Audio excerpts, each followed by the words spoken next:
nome é Ricardo, embora eu nunca me tenha considerado fraco. O que experimentei há 5 anos mudou para sempre a maneira como percebo minha própria força. Se posso dizer isso hoje, é porque sobrevivi. Mas todos os dias me pergunto se essa experiência me deixou mais quebrado do que vivo. Tudo começou com algo simples, como um anúncio na faculdade. Um desses sinais que você vê de passagem e mal registra. Prometia uma boa quantia de dinheiro para participar de um estudo psicológico. Na época, eu era jovem, tinha poucas responsabilidades, acima de tudo, precisava do dinheiro. Nunca imaginei que aquilo seria meu pior pesadelo. O anúncio trazia o logotipo de uma universidade de prestígio, algo que me deu confiança. Havia um número de contato e uma breve descrição mencionando a análise do comportamento humano sob pressão. Achei isso intrigante. Como estudante de engenharia, eu não sabia muito sobre psicologia, mas sempre fui curioso para entender como a mente funciona.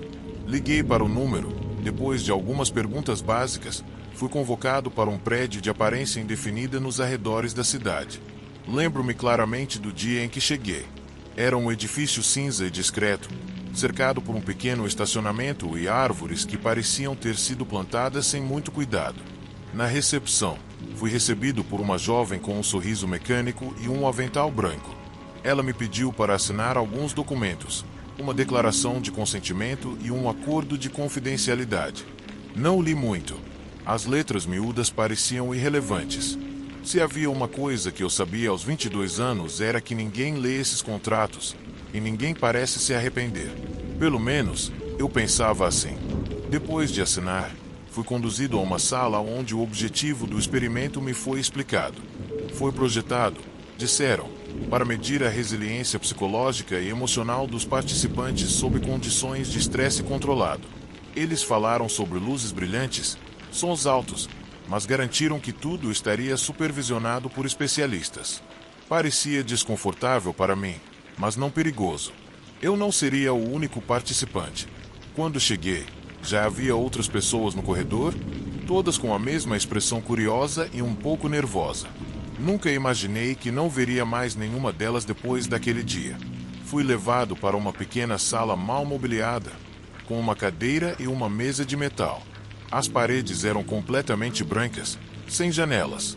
Tudo parecia minimalista, quase clínico, como se o próprio espaço tivesse sido projetado para ser desconfortável. Pediu-se que eu me sentasse e fui equipado com uma pulseira que media minha frequência cardíaca. Em um canto da sala, uma câmera estava apontada para mim. Tudo seria registrado para fins de análise, disseram. Isso não me alarmou. Parecia padrão para tal experimento. As primeiras horas foram estranhas, mas administráveis. Eles me fizeram executar tarefas simples, como resolver quebra-cabeças em um tablet ou memorizar sequências de números enquanto ruídos irritantes interrompiam minha concentração. Então, sem aviso, desligaram as luzes. A escuridão era absoluta. Por um momento, o silêncio foi tão opressivo que quase pude ouvir minha própria respiração ecoando na sala. Então tudo começou. Primeiro, houve sons, um zumbido agudo, como um trem entrando na estação repetidas vezes e parando, misturado com risos infantis que pareciam vir de um brinquedo quebrado. Depois, uma voz masculina começou a falar através de um alto-falante. Não reconheci a língua, mas o tom era urgente, quase agressivo. Meu coração disparou e pude ver no visor da minha pulseira como minha frequência cardíaca subia rapidamente. Toda vez que tentei ignorar os ruídos e concentrar-me na respiração, algo novo explodia. Um alarme, uma batida, o som de vidro quebrando. Horas se passaram, ou pelo menos assim pensei. Era difícil medir o tempo sem luzes ou relógios. Quando as luzes se acenderam, a mulher que me havia recebido na entrada entrou com um copo de água e um sorriso reconfortante. Ela me disse que eu estava fazendo um ótimo trabalho e que só havia mais alguns testes restantes. Mas quando tentei perguntar a ela coisas como há quanto tempo ela estava ali ou quando terminaríamos, ela evitou responder. A atitude dela, antes tão polida e amigável, começava a parecer mais robótica do que humana para mim. A próxima fase foi pior. Fui levado para uma sala maior, onde havia uma gaiola de metal no centro. Dentro dela, havia um manequim gasto e sujo, vestido com roupas de hospital. Disseram que eu passaria um tempo naquele quarto enquanto eles observavam minha reação. Eu não entendi o propósito, mas o que realmente me intrigou foi que, embora eu soubesse que era um manequim, sua posição mudava toda vez que eu desviava o olhar. Primeiro, estava sentado, depois parecia se inclinar em direção à porta. Comecei a duvidar da minha percepção. Seria eles que o moviam para brincar com minha mente? Ou eu estava começando a perder minha sanidade? Em algum momento, perdi a noção de quantos dias se passaram. Eu não tinha permissão para sair, e minhas interações com os responsáveis eram mínimas. Toda vez que tentava falar, era solicitado a me concentrar nos testes. Comecei a me sentir como um rato de laboratório. Eu não conseguia mais distinguir entre os testes e a realidade. Quanto do que eu estava vivenciando era um jogo psicológico. Havia mais alguém no prédio. Eu estava sendo constantemente vigiado. As câmeras, os microfones, até os espelhos nos quartos. Tudo parecia ameaçar minha sanidade. O ponto de ruptura ocorreu durante o último teste. Fui levado para uma sala vazia com uma mesa e uma cadeira, onde havia um envelope lacrado. Disseram para ler as instruções e segui-las à risca. Quando abri o envelope, encontrei uma fotografia minha, claramente tirada durante o experimento. O que me alarmou foi que ela estava riscada com tinta vermelha. Abaixo havia uma lista de números de telefone, incluindo o da minha mãe. A nota dizia simplesmente: se você falhar, alguém vai pagar por isso. O terror foi imediato. Senti um nó no estômago enquanto tentava entender se aquilo era uma ameaça real ou apenas mais uma manipulação. Minha mente estava tão fragmentada que não conseguia mais discernir entre verdade e mentira. O que eu sabia era que não podia correr riscos. Queria sair para acabar com aquilo, mas sentia que qualquer decisão errada colocaria em risco não só minha vida, mas também a vida das pessoas que eu amava. Quando saí daquele lugar, não saí o mesmo Ricardo que havia entrado. Disseram-me que a experiência havia acabado, que eu havia sido um participante excepcional. Entregaram-me um envelope com o dinheiro prometido. Nunca explicaram o verdadeiro propósito do que tinham feito. E, quando tentei procurar respostas mais tarde, descobri que o prédio havia sido abandonado. O número para o qual liguei inicialmente não estava mais em serviço, e ninguém parecia ter registro do suposto experimento. Desde então, vivo com um medo latente, uma paranoia constante. Às vezes, tenho a sensação de que ainda estou sendo observado. Quando vejo câmeras em locais públicos, me pergunto se elas estão conectadas às mesmas pessoas que manipularam minha mente e meu corpo durante aqueles dias. Tenho tentado reconstruir minha vida, mas há sempre uma parte de mim que ainda está presa naquele prédio cinza, revivendo cada momento. Não sei se algum dia saberei toda a verdade, mas aprendi que o pior horror não é o que você vê nos filmes, mas aquele que nasce da perda do controle sobre sua própria vida. O que fizeram comigo não deixou cicatrizes visíveis, mas me quebrou de maneiras que não consigo nem descrever. Agora, toda vez que passo em frente a um edifício indefinido, sinto que uma parte de mim fica congelada, como se aquela experiência não tivesse acabado completamente.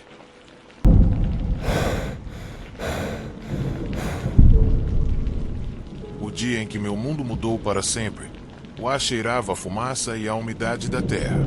Meu nome é Sérgio, e o que estou prestes a relatar não é uma história de heroísmo ou bravura, mas um testemunho de como a guerra destrói tudo em seu caminho, deixando cicatrizes que nunca desaparecem. Esta história não é para glorificar nada, mas para me lembrar do que perdi. Cresci numa pequena aldeia nas montanhas de um país que parecia ter esquecido o significado da paz. Para nós, a guerra era algo distante, uma sombra nas notícias que nunca tocava nossas vidas diretamente. No início dos meus 20 anos, eu sonhava em me tornar engenheiro. Minha vida girava em torno de livros de cálculo, caminhadas até o rio com meus amigos e o riso da minha irmã mais nova, Isabelle, que sempre tinha uma piada pronta para alegrar qualquer dia. Tudo mudou numa manhã. A chuva havia caído durante a noite, deixando um cheiro fresco no ar. Fui acordado por gritos e por um estrondo que abalou as paredes da nossa casa. Meu pai correu para o meu quarto, o rosto pálido e a respiração agitada. Ele não precisou dizer nada. Eu já sabia o que estava acontecendo, Tropas rebeldes haviam chegado à nossa aldeia. O caos era indescritível. Homens armados invadiam casas, arrastando os jovens para fora. Seus gritos se misturavam aos das mulheres e ao ranger de portas sendo arrombadas.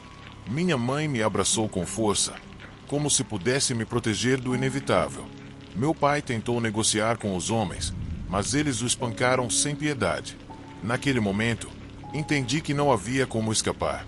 Fomos alinhados na praça central, todos os jovens. Eu podia sentir o frio da lama sob meus pés descalços e o peso do rifle que um dos homens me forçou a carregar. Deram-nos uma escolha, juntar-se a eles ou morrer. A palavra escolha era uma zombaria. Ao nosso redor, os cadáveres daqueles que tentaram resistir nos lembravam das consequências da desobediência. Fui levado para longe, para um acampamento improvisado no meio da selva. Lá, aprendi a verdadeira face da guerra. No primeiro dia, nos fizeram testemunhar uma execução, para deixar claro o que nos esperava se tentássemos escapar. Nunca esquecerei o olhar daquele homem. Não havia medo em seu rosto, apenas uma tristeza esmagadora. Naquele momento, entendi que a guerra não mata apenas corpos, mas também almas. Semanas se transformaram em meses. Perdi a noção do tempo. Fomos treinados como animais, forçados a atirar em alvos humanos, e a obedecer ordens sem questionamento.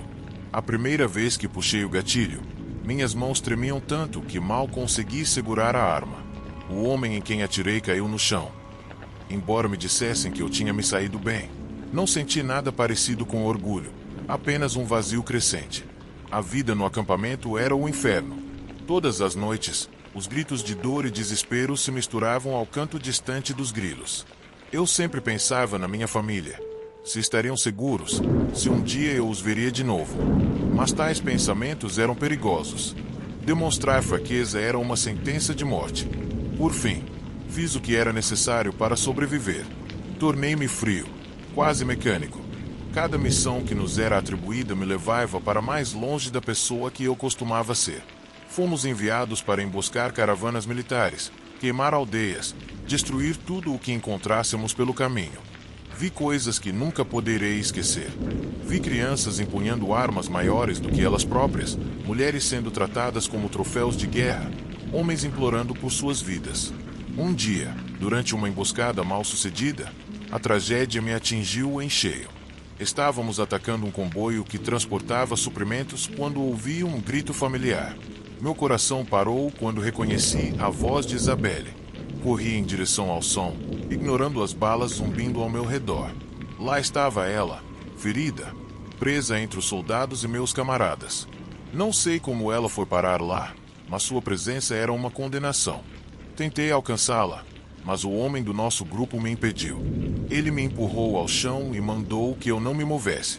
Senti uma raiva tão intensa que mal conseguia respirar. Queria gritar, lutar, fazer alguma coisa, mas estava paralisado.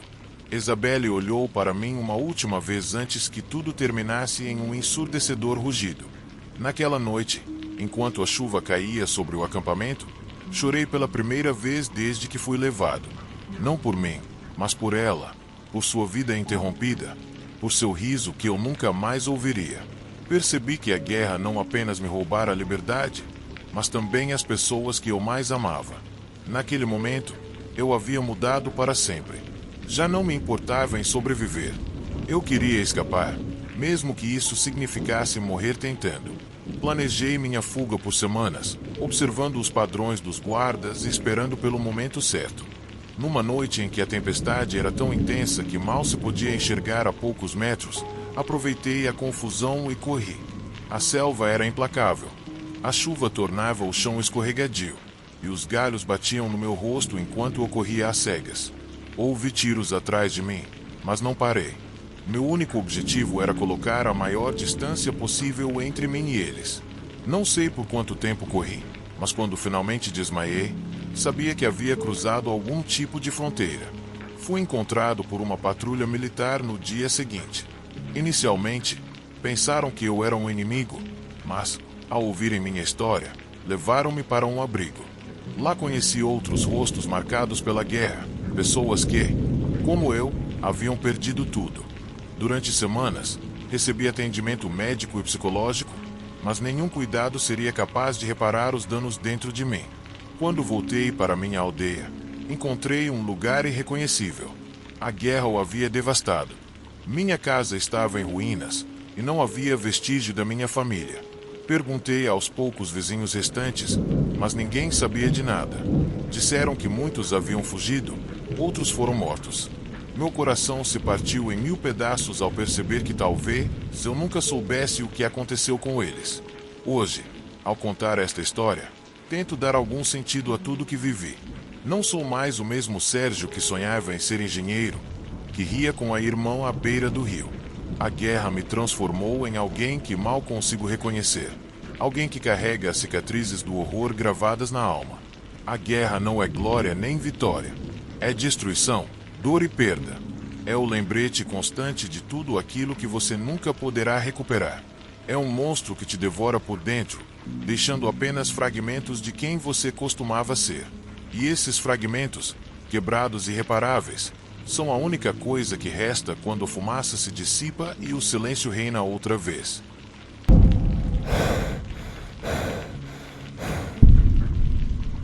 Meu nome é Roberto, e o que estou prestes a relatar não é apenas uma lembrança, mas uma ferida aberta que me acompanha diariamente.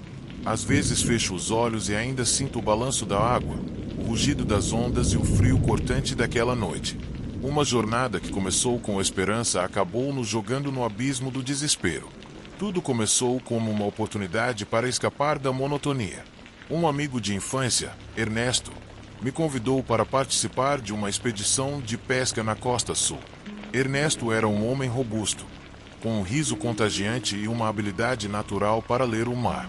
A oferta era simples, um trabalho temporário em seu barco, La Fortuna, onde eu poderia ganhar um bom dinheiro enquanto aproveitava o oceano que sempre amei. Aceitei ansiosamente. Zarpamos num dia ensolarado, com o céu limpo e o vento a nosso favor. Éramos 6 a bordo: Ernesto, seu sobrinho Mário, um jovem tímido e reservado, César e Álvaro, amigos de Ernesto e pescadores veteranos, e por fim, Vaken, o mecânico que havia vindo para garantir que tudo estivesse funcionando perfeitamente. La Fortuna era um barco antigo, mas robusto, construído para suportar as batidas do mar. A primeira semana foi tranquila, até agradável. Aprendi a lançar redes, interpretar os sinais do vento e conviver com outras pessoas em um espaço pequeno. Ernesto era um líder nato, sempre pronto para ensinar e manter o ânimo do grupo. Fomos avançando cada vez mais para o alto mar, perseguindo as promessas de uma boa pesca. Mas o clima começou a mudar. O céu azul ficou cinzento, e o vento, que antes nos empurrava suavemente, tornou-se frio e ameaçador. O dia do naufrágio começou com uma tempestade anunciada por um céu que parecia prestes a desabar sobre nós. Ernesto decidiu que podíamos continuar, confiante de que o barco resistiria. Mas, ao cair da noite, o mar se abriu com uma fúria indescritível. As ondas eram paredes líquidas que nos atingiam impiedosamente, e cada impacto fazia La Fortuna render como se estivesse prestes a se partir ao meio. Trabalhamos juntos para manter o barco flutuando. As ordens de Ernesto eram claras, mas o pânico começava a tomar conta. A água vazava por cada fresta. Embora Vaken tentasse desesperadamente reparar os danos, era como tentar tapar uma represa com as mãos. Em um dado momento, uma onda gigantesca atingiu o barco de lado, jogando todos nós ao chão. Foi então que ouvi o estalo final. La Fortuna se desfez, e tudo foi lançado ao caos total. Caí na água gelada, sentindo o frio roubar meu fôlego. As ondas me arrastavam, e a escuridão era total. Consegui me agarrar a um pedaço de madeira flutuante e olhei ao redor, procurando pelos outros. Ernesto gritava, chamando nossos nomes enquanto tentava se manter à tona. Vi Mário agarrado a uma rede emaranhada, seus olhos cheios de terror. César e Álvaro desapareceram. A tempestade nos dispersou rapidamente. Por horas, lutei para me manter à tona, engolindo água salgada e tentando não sucumbir à exaustão. Finalmente, a tempestade diminuiu e o mar se acalmou, embora o céu ainda estivesse carregado de nuvens pesadas. O alvorecer revelou a magnitude da nossa tragédia. Restávamos apenas 4, Ernesto, Mário, Vaquem e eu, cada um agarrado a algum pedaço do barco. Reunimos-nos como pudemos, nadando até um pedaço maior do casco que ainda flutuava parcialmente. Ernesto assumiu a liderança, como sempre, garantindo que ficássemos juntos. Mas a água fria e a falta de comida começaram a nos enfraquecer. Mário, o mais novo, tremia incontrolavelmente. Seus lábios estavam inchados pela hipotermia. Vaquem tinha um ferimento na perna, provavelmente causado por algum estilhaço do barco, e estava perdendo sangue lentamente. Os dias passaram como um ciclo interminável de fome, sede e desespero. Tentamos coletar água da chuva com as mãos e comíamos pequenos peixes que conseguíamos capturar com as redes flutuantes ao nosso redor. Ernesto fazia o possível para nos manter vivos, incentivando-nos a não perder a esperança. Mas cada dia que passava parecia nos afastar ainda mais de qualquer chance de resgate. No terceiro dia, Vaquem sucumbiu. Sua ferida havia infeccionado. Embora Ernesto tentasse limpá-la com água do mar, não foi suficiente. Ele morreu ao amanhecer, com os olhos abertos, encarando um céu indiferente. Seu corpo ficou boiando na água, e vê-lo desaparecer nas ondas foi como perder uma parte de nós mesmos. Mário estava à beira do colapso. Ernesto tentou consolá-lo, mas eu via em seus olhos que até ele estava começando a perder a fé. Já não conversávamos. Nossas poucas energias estavam focadas em sobreviver. Na minha mente, repassava as memórias da minha vida, as coisas que não disse, os abraços que deixei para depois. A culpa e o arrependimento pesavam tanto quanto a fome que me corroía. No quinto dia, Mário parou de responder. Ernesto e eu tentamos reanimá-lo, mas não conseguimos. Perdemos mais um. Sua morte foi um golpe devastador. Ernesto, que sempre foi nosso pilar de força, começou a desmoronar. Murmurava para si mesmo, e seus olhos perderam o brilho característico. Foi então que aconteceu algo que jamais esquecerei. Em seu desespero, Ernesto começou a falar sobre sacrifícios, sobre como um de nós precisava morrer para que o outro pudesse sobreviver. No início, achei que ele estivesse delirando, mas suas palavras tornaram-se cada vez mais coerentes, cada vez mais calculadas. Percebi que ele estava seriamente pensando em me matar para aumentar suas chances de sobrevivência. A noite seguinte foi um confronto silencioso. Estávamos ambos em alerta, observando cada movimento um do outro com desconfiança. Não dormi. Sabia que não podia confiar nele. Quando o sol começou a nascer, Ernesto avançou contra mim com uma força que eu não imaginava que ele ainda tivesse. Lutamos na água, agarrando-nos um ao outro, cada um tentando sobreviver. Finalmente, consegui empurrá-lo para longe de mim. Observei-o flutuar de bruços, imóvel. Sabia que estava morto. Agora eu estava sozinho, com o oceano como minha única companhia. A fome, a sede e a culpa me consumiam, mas agarrei-me à vida com uma tenacidade que não sabia que possuía. 2 dias depois, um navio mercante me encontrou. Mal tive forças para levantar a mão e chamar atenção, mas conseguiram me ver.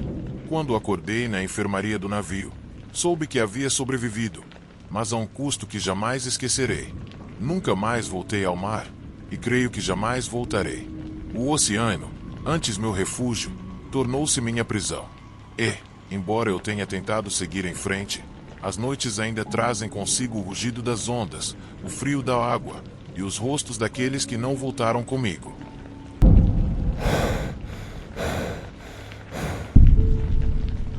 Meu nome é David, e o que estou prestes a relatar é um episódio que marcou minha vida para sempre. Não importa quanto tempo passe, toda vez que ouço o estrondo de um trovão ou vejo luzes piscando na estrada, minha mente volta para aquela noite como se eu estivesse preso em um ciclo interminável de horror e confusão. Era uma sexta-feira à noite, e o esgotamento de toda a semana de trabalho pesava sobre meus ombros.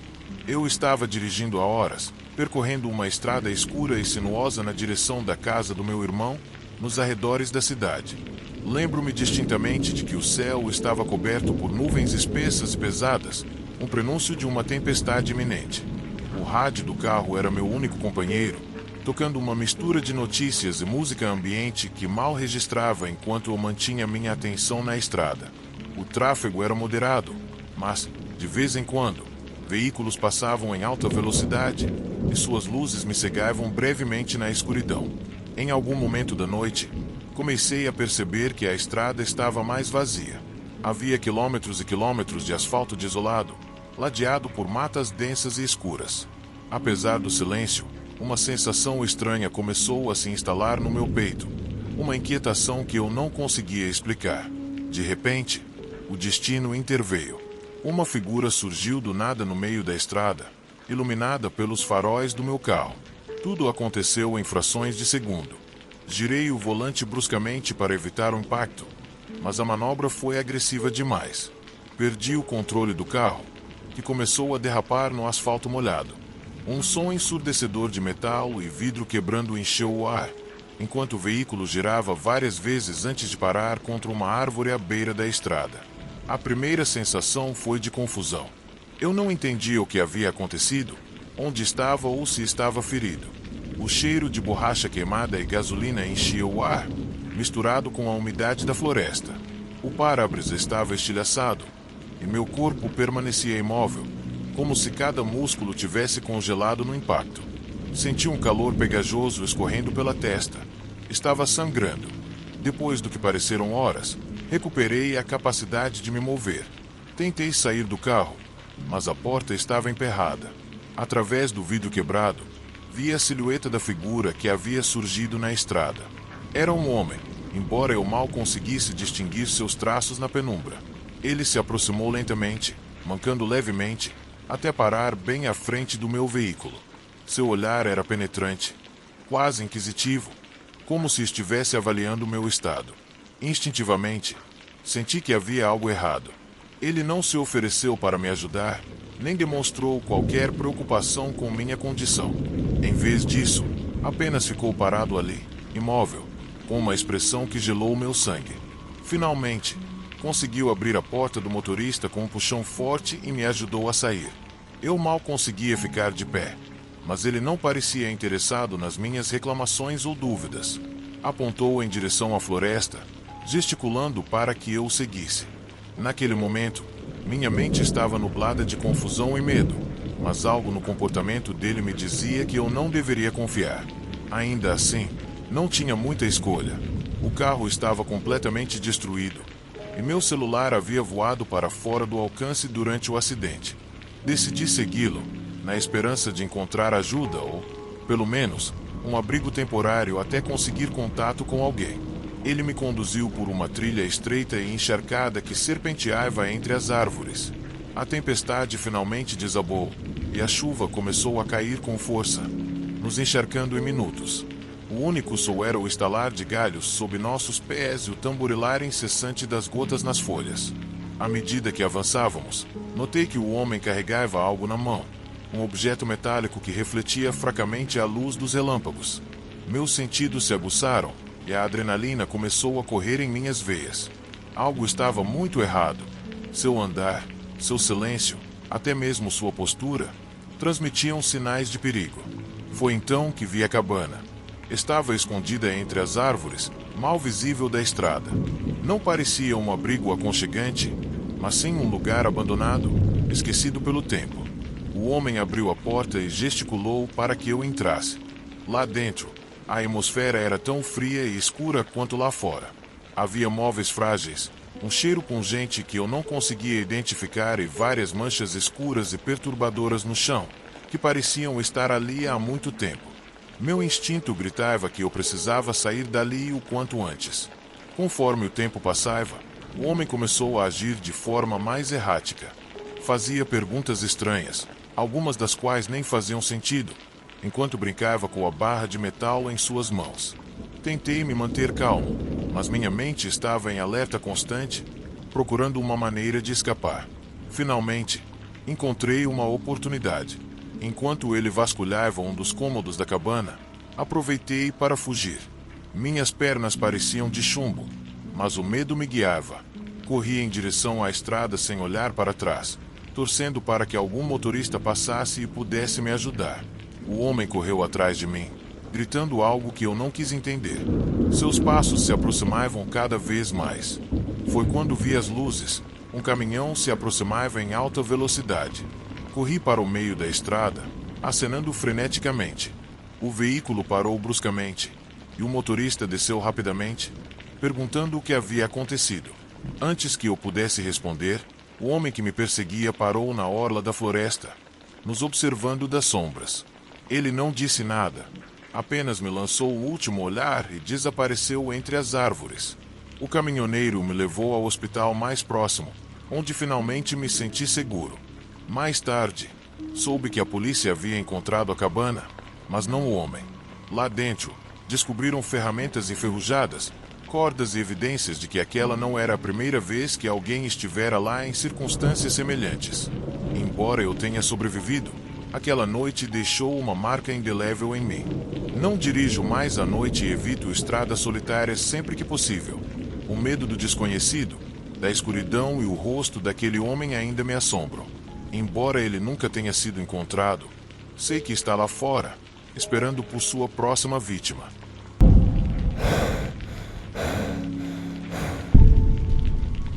Não consigo precisar quando tudo começou, porque algumas coisas simplesmente se tornam parte de você antes que perceba. Durante anos, levei uma vida que muitos considerariam normal. Um emprego decente, uma casa nos subúrbios e uma rotina tão estável que chegava a ser monótona. Mas, por baixo daquela fachada silenciosa, havia algo que ninguém mais sabia. Algo que carreguei comigo todos os dias, como uma sombra que nunca ia embora. Tudo começou numa noite de inverno, mais de uma década atrás.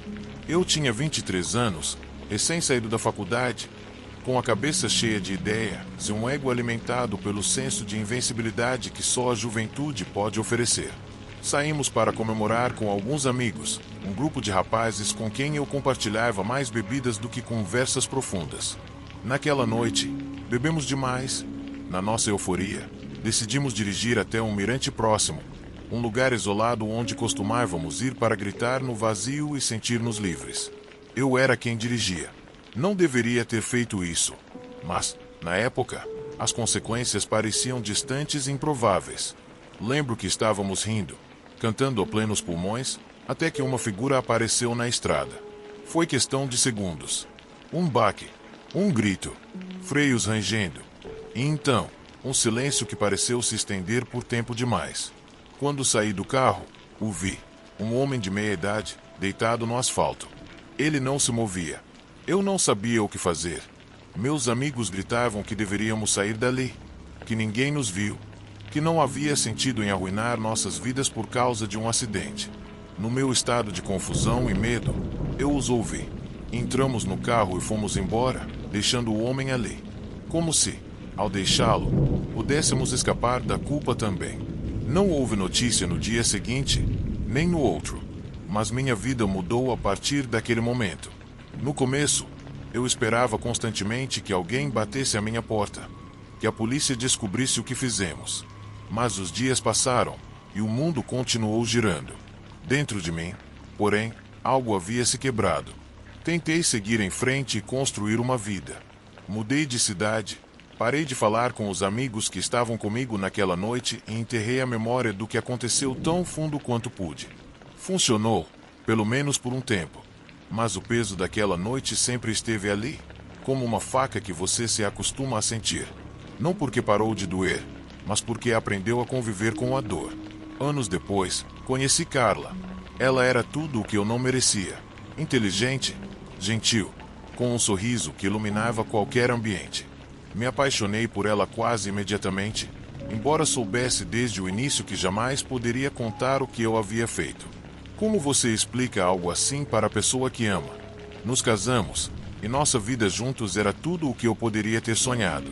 Mas, mesmo nos momentos mais felizes, havia um canto escuro na minha mente que eu nunca conseguia ignorar.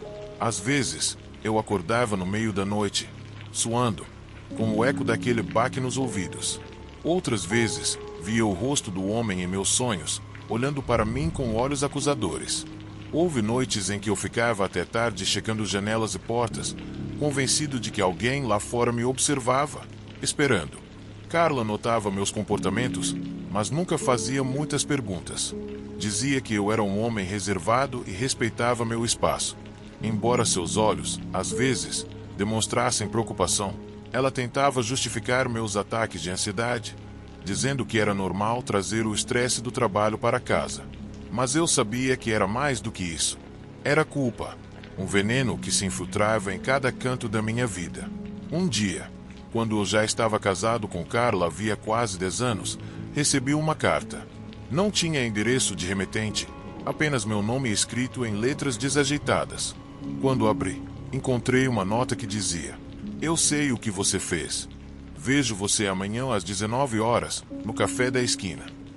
Meu mundo desabou. Quem poderia saber? Eu tinha sido cuidadoso. Havia trancado todas as portas do passado. Por horas, andei pela casa como um fantasma, tentando decidir o que fazer. No fim, a curiosidade e o medo me levaram até o café. Quando cheguei, um homem mais velho me esperava em uma mesa no canto. Tinha o rosto marcado por rugas profundas e olhos escuros que pareciam perfurar a alma. Sem dizer uma palavra, ele deslizou uma fotografia pela mesa. Era o homem que eu atropelara, e atrás dele, um menino pequeno, provavelmente seu filho. O homem me disse que passou anos procurando o responsável. Agora, finalmente havia me encontrado. Ele não pediu dinheiro, nem justiça. Tudo o que queria era uma confissão. Disse que, se eu não fizesse isso, caberia a ele me expor ao mundo. Durante dias, lutei com essa decisão. O pensamento de confessar tudo me aterrorizava. Eu perderia Carla, meu trabalho, minha vida inteira. Mas eu não conseguia continuar vivendo com a constante ameaça de ser descoberto. Finalmente, decidi fazê-lo. Escrevi uma carta explicando tudo, inclusive como eu havia sido um covarde ao fugir naquela noite. Entreguei-a na delegacia de polícia, acompanhado de um advogado. Quando fui preso, senti uma estranha sensação de alívio. Como se, finalmente, pudesse respirar depois de anos prendendo a respiração. Mas foi aí que a história tomou um rumo inesperado. Durante o julgamento, enquanto eu contava minha versão dos acontecimentos, algo inimaginável veio à tona. O homem que alegava ser filho da vítima não era quem dizia ser. Na verdade, era um jornalista obcecado por um caso arquivado que havia fabricado a conexão com o atropelado apenas para me pressionar a confessar. Pior, a polícia descobriu que o homem que eu havia atropelado naquela noite não morreu no acidente. Ele sobreviveu, embora com ferimentos graves, e faleceu anos depois por causas não relacionadas. Nunca houve uma investigação real porque ele próprio afirmou que não se lembrava de quem o havia atingido.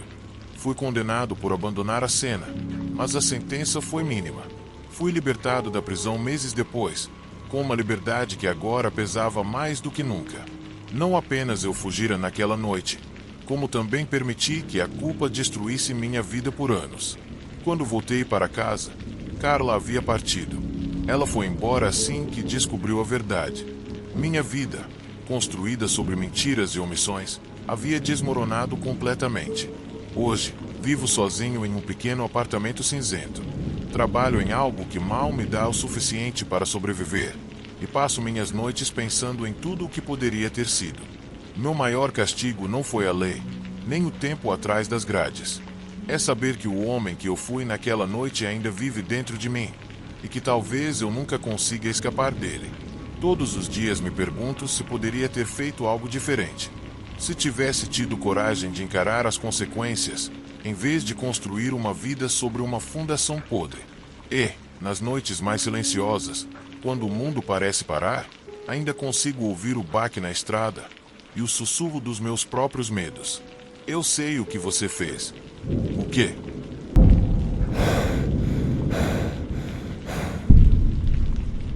Meu nome é Marty.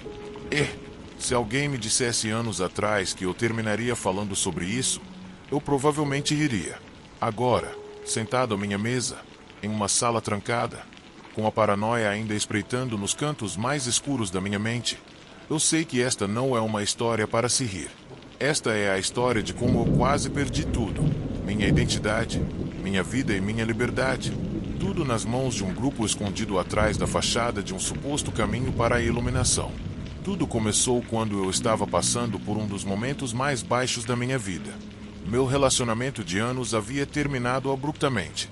Eu tinha perdido minha mãe há alguns meses e meu trabalho como fotógrafo freelancer mal estava me mantendo à tona. Eu estava procurando por respostas, por algo que fizesse sentido em meio a todo o caos. Foi quando um amigo, Abraão, me contou sobre um retiro espiritual que, segundo ele, havia mudado completamente sua vida. Ele descreveu o local como um espaço para encontrar paz e propósito, liderado por um homem a quem eles chamavam apenas de o guia. No começo, eu estava cético, mas Abraão insistiu. Disse que, depois do retiro, ele havia encontrado clareza, propósito e uma família no grupo. Seu entusiasmo era contagiante, e eu finalmente concordei em acompanhá-lo até a próxima reunião. Em retrospectiva, esse foi o primeiro passo em direção a um abismo que eu nunca vi chegando. O retiro foi realizado em uma fazenda remota no meio de uma floresta densa e silenciosa. O lugar tinha um ar sombrio, mas todos os presentes pareciam calorosos e acolhedores. Fomos recebidos com sorrisos e palavras gentis. Dickinson, o coordenador, era o responsável por supervisionar as atividades e garantir que estávamos todos confortáveis. Fiquei aliviado, a princípio, como se finalmente tivesse encontrado um lugar onde eu pudesse deixar minhas preocupações para trás. O primeiro dia envolveu exercícios respiratórios simples, conversas sobre conexão espiritual e dinâmicas de grupo para compartilharmos nossas emoções. Todos pareciam abertos e vulneráveis, algo que, inicialmente, me pareceu genuíno. No final do dia, nos reunimos em volta de uma fogueira, enquanto o guia falava. Ele era um homem de meia idade, com uma presença magnética. Suas palavras eram poderosas, e seu olhar penetrante parecia atravessar qualquer barreira que tentássemos erguer. Seu discurso se centrava na ideia de que a sociedade moderna estava quebrada, que todos estávamos contaminados pelo ego, e que a única maneira de encontrar a verdadeira liberdade era nos entregarmos completamente à comunidade. A princípio, o que ele dizia fazia sentido. Falava sobre deixar para trás os fardos do passado, construir um mundo mais justo e encontrar um propósito coletivo. Mas logo percebi que havia um tom subjacente que não me agradava. Ele enfatizava a necessidade de purificação, um processo que, segundo ele, exigia retirar tudo aquilo que nos definia como indivíduos, nossas posses, nossos relacionamentos externos, acima de tudo, nossa resistência interna. No terceiro dia, começaram as atividades mais intensas. Fomos divididos em pequenos grupos, e cada grupo tinha um mentor que supervisionava nossas tarefas. Fui designado a Josué, um homem que parecia gentil, mas que rapidamente se mostrou insuportável. Ele nos submetia a longas sessões de confissões em grupo, onde éramos obrigados a revelar nossos medos mais profundos e erros do passado. Ele dizia que aquilo fazia parte do processo de libertação, mas algo me parecia errado quando percebi que as confissões de alguns colegas estavam sendo usadas como exemplos negativos, como advertências do que não deveríamos ser. A pressão aumentou quando começaram a reduzir nossas horas de sono e a quantidade de comida. Disseram que a fome e o cansaço eram formas de quebrar nossas barreiras internas. Lembro-me de uma noite em particular, quando nos fizeram andar descalços pela floresta, na completa escuridão, guiados apenas pelas instruções dos mentores. No início, pensei que fosse um exercício de confiança, mas logo percebi que se tratava de um ato de submissão. Minha amizade com Abraão começou a se deteriorar. Ele parecia completamente devotado ao grupo, defendendo cada uma de suas práticas como necessárias para nossa transformação. Sempre que eu expressava dúvidas, ele me dizia que era o meu ego resistindo à mudança. Eu sentia que estava perdendo meu amigo. Ele já não era mais a mesma pessoa que eu conhecera. O ponto de ruptura ocorreu na última noite do retiro. Fomos levados até uma clareira na floresta, onde o guia nos esperava, cercado por tochas. Ele disse que era hora de dar o passo final rumo à iluminação, o que exigia um ato de rendição total. Pediu que assinássemos um documento, que ele alegava ser apenas um pacto simbólico para deixarmos nossas vidas antigas para trás. Naquele momento, meu instinto gritou que algo estava terrivelmente errado. Tentei recusar, mas Dickinson e Josué se aproximaram. Seus sorrisos desapareceram, substituídos por olhares severos. Disseram que era normal sentir medo, que a resistência fazia parte do processo, mas que eu precisava confiar neles. Quando recusei novamente, o tom mudou. Eles me avisaram que eu não poderia romper com o grupo sem consequências. As palavras eram veladas, mas a ameaça era clara. Naquela noite, enquanto os outros dormiam, tomei a decisão de fugir. Eu sabia que não poderia permanecer ali por mais tempo. Esperei até tudo ficar em silêncio e saí da cabana. Caminhei pela floresta, guiado apenas pelo tênue luar. Meu coração batia forte, e cada galho quebrado sob meus pés me fazia temer que alguém estivesse me seguindo. Consegui alcançar a estrada principal ao amanhecer. Um carro parou, e o motorista, ao me ver encharcado e exausto, concordou em me levar até a cidade mais próxima. No dia seguinte, fui direto à delegacia. No início, duvidaram da minha história, mas, após uma investigação, descobriram que o grupo tinha um histórico sombrio.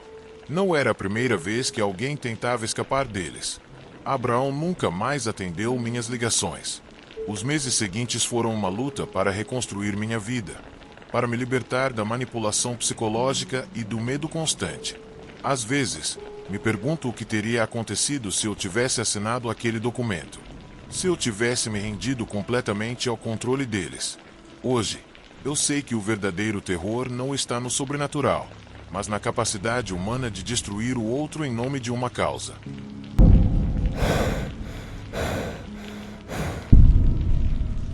Meu nome é Richard, e se eu pudesse voltar no tempo, eu faria isso sem hesitação. O que estou prestes a te contar é uma ferida que nunca irá curar, uma lembrança que me assombra toda vez que fecho meus olhos. Tudo começou há 3 anos, numa tarde que parecia ser um dia normal, mas que acabou marcando minha vida para sempre. Era um sábado quente, e eu estava indo para as montanhas fazer uma caminhada. Descobri minha paixão por trilhas depois de um acidente de carro do qual saí ileso, mas que me fez repensar muitas coisas. O ar fresco, as paisagens abertas e a desconexão da agitação da cidade me ofereciam uma espécie de terapia. Naquele dia, escolhi uma trilha fora do caminho comum, que serpenteava ao longo da borda de um penhasco com vistas espetaculares. Embora eu estivesse acostumado a andar sozinho, fiz questão de levar meu telefone, bastante água e um kit básico de primeiros socorros. Mal sabia eu que tudo isso seria insuficiente. Quando cheguei ao início da trilha, o lugar estava deserto. Nas poucas vezes que estive lá, sempre encontrava outros caminhantes, mas naquele dia foi diferente. Apesar da solidão, continuei meu caminho. Caminhei mais fundo na floresta, aproveitando o canto dos pássaros e o estalar das folhas sob minhas botas. Tudo parecia calmo até que ouvi um grito. Foi um som abafado e desesperado vindo na direção do penhasco. Meu corpo reagiu antes que minha mente pudesse processar o que havia ouvido. Corri até a beira do penhasco, com o coração batendo forte. Quando cheguei lá, vi um homem pendurado em um galho que se projetava sobre o penhasco. Os dedos dele estavam agarrados desesperadamente, e seu rosto estava coberto de suor e poeira.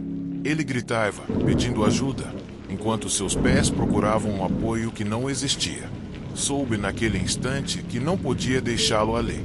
Olhei ao redor, procurando algo que pudesse usar para ajudá-lo, mas o chão estava limpo, exceto por algumas pedras e arbustos.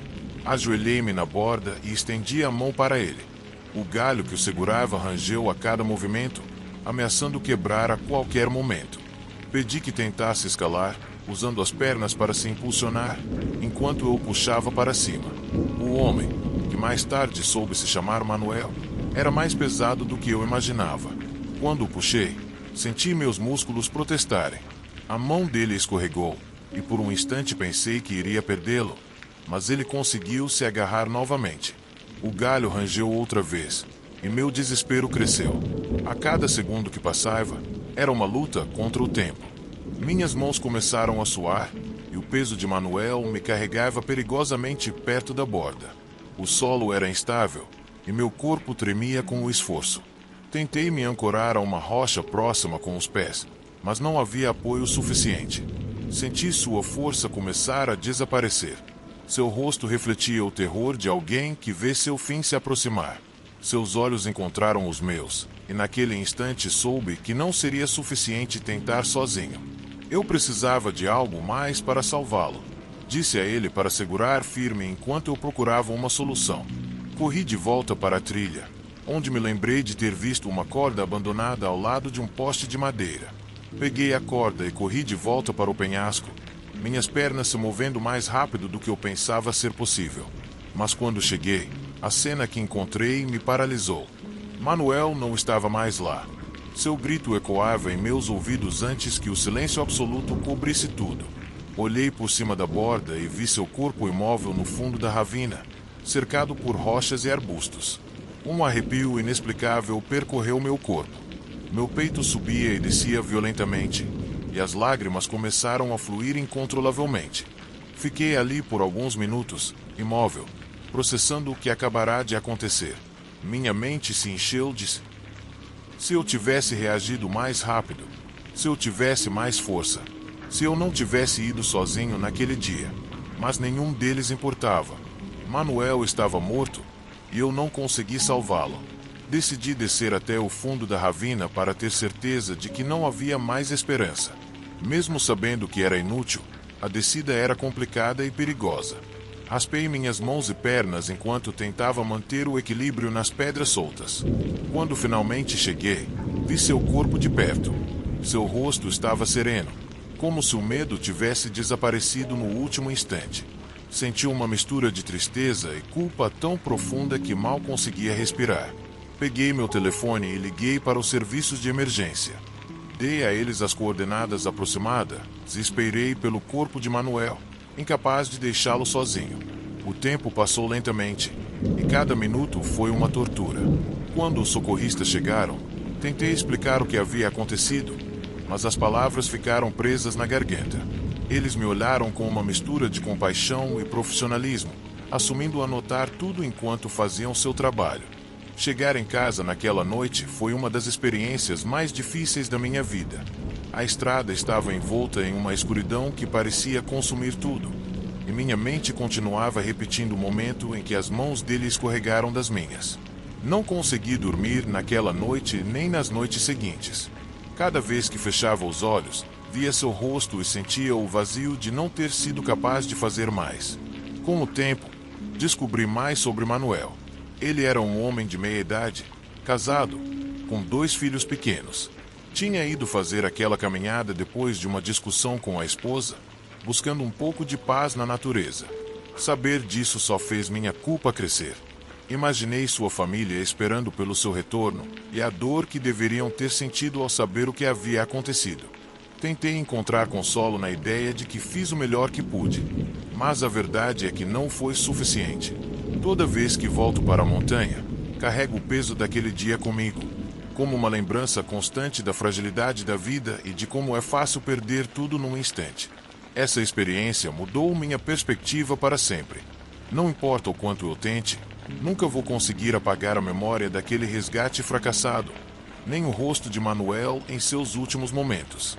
Mas o que posso fazer é contar essa história na esperança de que ela inspire outros a estarem mais preparados, mais atentos, acima de tudo, mais conscientes da responsabilidade que temos para com os outros.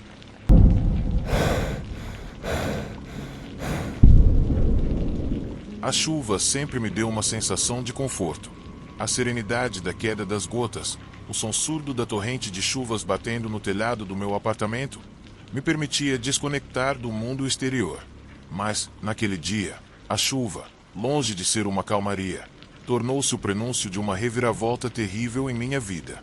Eu mal sabia que aquela tempestade viria a se soltar no meu escritório, ou que o homem que eu conhecia como um simples colega de trabalho, alguém com quem compartilhei inofensivos bate-papos sobre o clima e o cotidiano da vida, ia se tornar a sombra que marcaria cada canto da minha existência. Era uma quinta-feira chuvosa à tarde quando conheci Nicholas. Eu havia começado a trabalhar na agência de marketing há apenas alguns meses, em um ambiente descontraído com colegas que rapidamente se tornaram amigos. Nicholas era um desses novos funcionários com um ar de mistério, que se apresentou como uma pessoa quieta, mas amigável. Ele sempre esteve disposto a ajudar, e embora seu olhar fosse intenso, ninguém desconfiava que havia algo mais por trás da sua aparente simpatia. A chuva começou a cair pesadamente naquela tarde. As gotas batiam contra as janelas do escritório, criando um ritmo monótono que contrastava com a agitação do trabalho. Naquela tarde, eu estava revisando alguns relatórios quando Nicholas se aproximou da minha mesa. Havia algo na maneira como ele se moveu, na forma como se aproximou de mim, que me fez sentir um leve arrepio, mas atribuí isso à estranheza que às vezes se sente com novos colegas. Ele me ofereceu um sorriso amigável e fez um comentário sobre os relatórios que eu estava revisando, sugerindo que seria útil adicionar alguns dados adicionais. A princípio, tudo parecia inofensivo, até útil. Mas, com o passar dos dias, Nicholas começou a aparecer com mais frequência, sempre com algo a dizer sobre o meu trabalho, sobre como eu o fazia, sobre a minha maneira de me organizar. Nas primeiras vezes, tentei não dar muita importância, pensando que ele só queria ser amigável ou prestativo. Mas essa simpatia começou a se tornar irritante.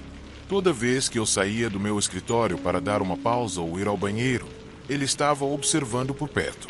E toda vez que passávamos um pelo outro, seus comentários se tornavam mais pessoais. Uma tarde, enquanto estávamos no refeitório do escritório, Nicholas mencionou algo sobre a minha vida pessoal, algo que eu nunca havia lhe contado. Um comentário simples que sugeria que ele sabia mais do que o normal. No início, isso me intrigou, mas eu tomei como uma coincidência.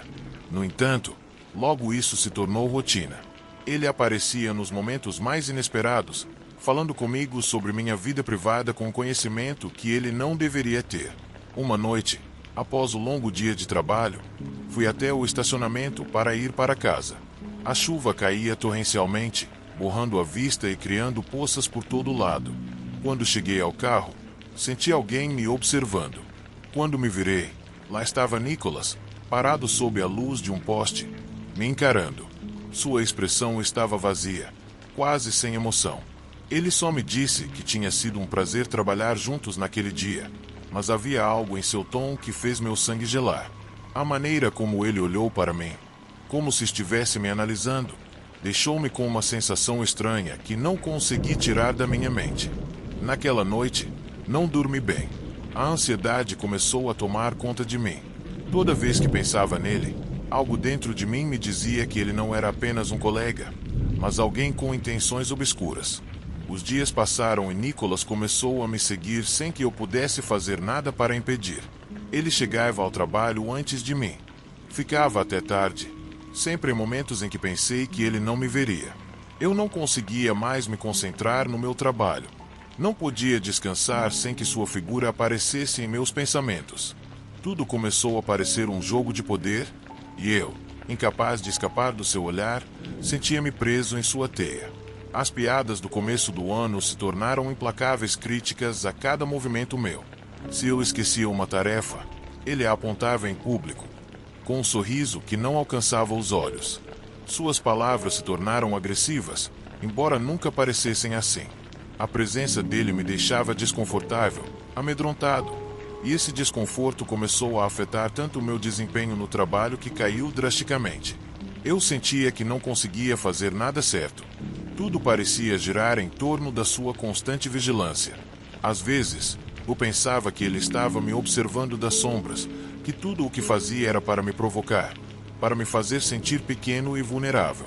Um dia, quando estava prestes a sair do trabalho, Nicholas apareceu na minha mesa. Desta vez, seu comportamento havia passado dos limites. Ele me disse que eu deveria pensar cuidadosamente sobre o que faria se não colaborasse com ele. Eu não entendi muito bem o que ele quis dizer, mas o tom de sua voz não deixou espaço para dúvidas. Essa ameaça velada gelou meu coração. Senti meu corpo inteiro ficar tenso, mas não consegui reagir. Eu não podia simplesmente pedir ajuda, porque ninguém acreditaria em mim.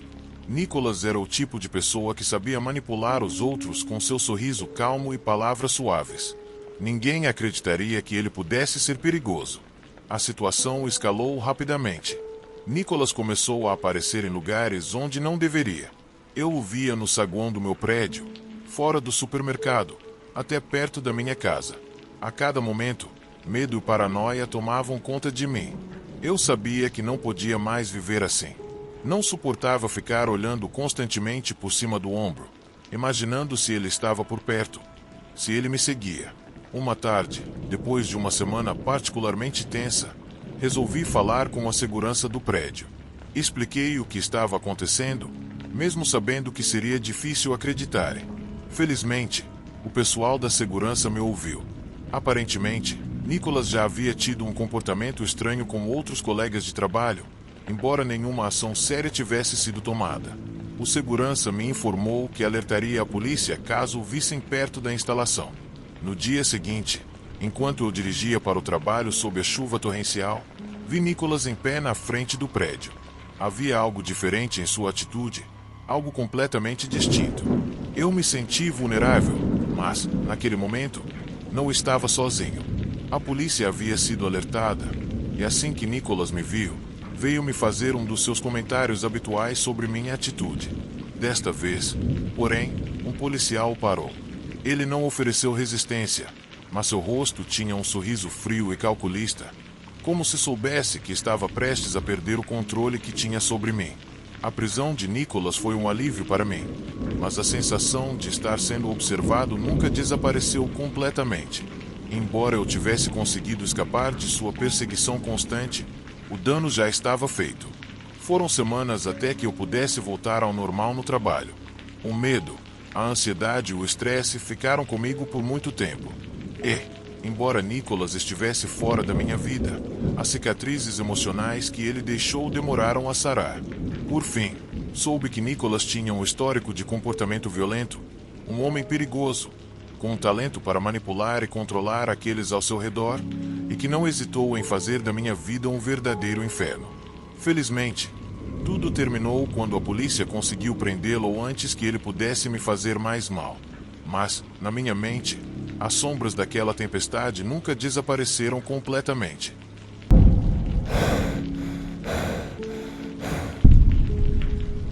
Meu nome é Carlos. Embora eu nunca tivesse imaginado, minha vida mudou radicalmente em uma noite que, à primeira vista, parecia não ser diferente de qualquer outra. Eu sou um homem comum, sem grandes aspirações ou uma vida emocionalmente complexa. Trabalhei em um escritório e meus dias eram passados entre papéis, e-mails e conversas superficiais. Eu não gostava de surpresas, então me certificava de que minha rotina fosse o mais estável possível. Viver em uma cidade pequena, onde todos pareciam se conhecer, me dava uma sensação de segurança que eu nunca imaginei que perderia.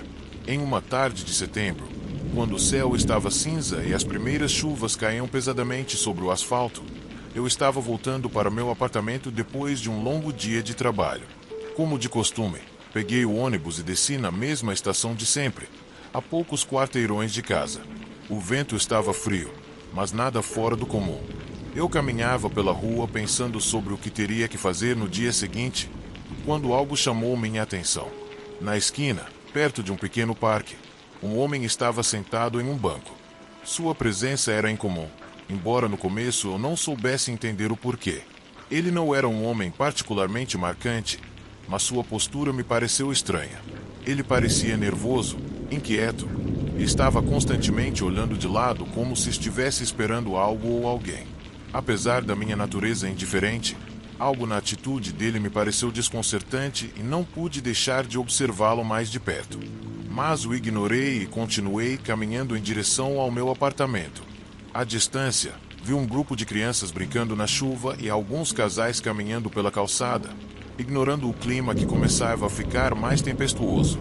Quando cheguei ao meu prédio, fiquei aliviado. Parecia uma noite normal, mas, ao mesmo tempo, algo estava no ar que eu não conseguia identificar. Enquanto subia as escadas para o meu apartamento, comecei a me perguntar por que havia notado tanto aquele homem no canto. Talvez, apenas talvez, ele estivesse mais cansado do que eu imaginava. Naquela noite, continuei me revirando na cama. Minha mente estava inquieta, algo que nunca costumava acontecer. Como uma espécie de presságio, algo me dizia que a calmaria antes da tempestade era apenas isso. Calma. Finalmente, caí em um sono profundo, mas meus pesadelos logo começaram. Acordei assustado no meio da noite, o corpo encharcado de suor. O medo era palpável, embora eu não conseguisse identificar sua origem. Um barulho na porta me tirou dos pensamentos. Inicialmente, Pensei que fosse a chuva batendo forte nas janelas, mas não estava chovendo. O som se repetiu, desta vez mais alto. Meu coração começou a bater rapidamente. Lentamente, saí da cama e me aproximei do corredor, tentando ouvir qualquer ruído que pudesse me dar uma pista. Nada, mas minha intuição dizia que algo não estava certo. Nesse momento, a porta do meu apartamento estourou. Estava completamente escuro, mas consegui distinguir várias silhuetas do outro lado da entrada. Meu corpo congelou. 5 homens entraram sem dizer uma palavra. Eram altos, vestidos com roupas escuras, e se moviam com uma precisão que me fez pensar que praticavam aquilo muitas vezes antes.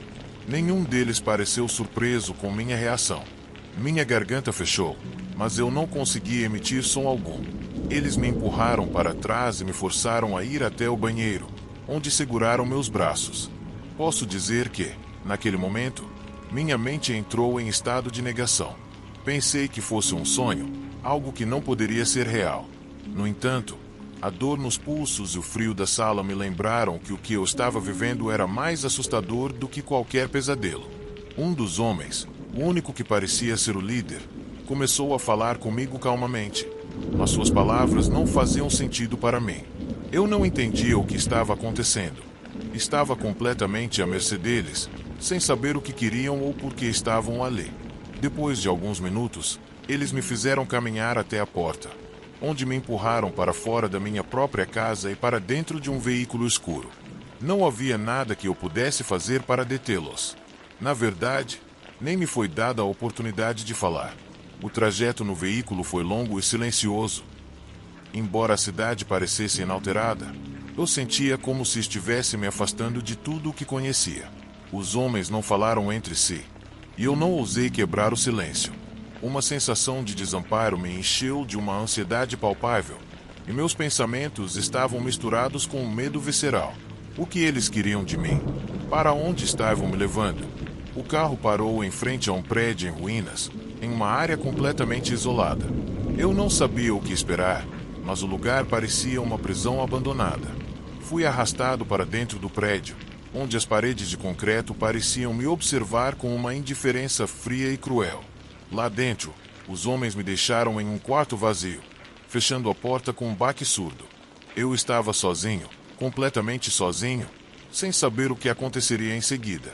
Horas se passaram, talvez mais, mas o tempo se tornava irrelevante naquela escuridão. Minha mente começava a se desfazer, imaginando se aquele seria o último dia da minha vida. O desespero começou a me dominar. Na penumbra, comecei a ouvir vozes. Eu não estava sozinho. Levantei-me e me aproximei da porta.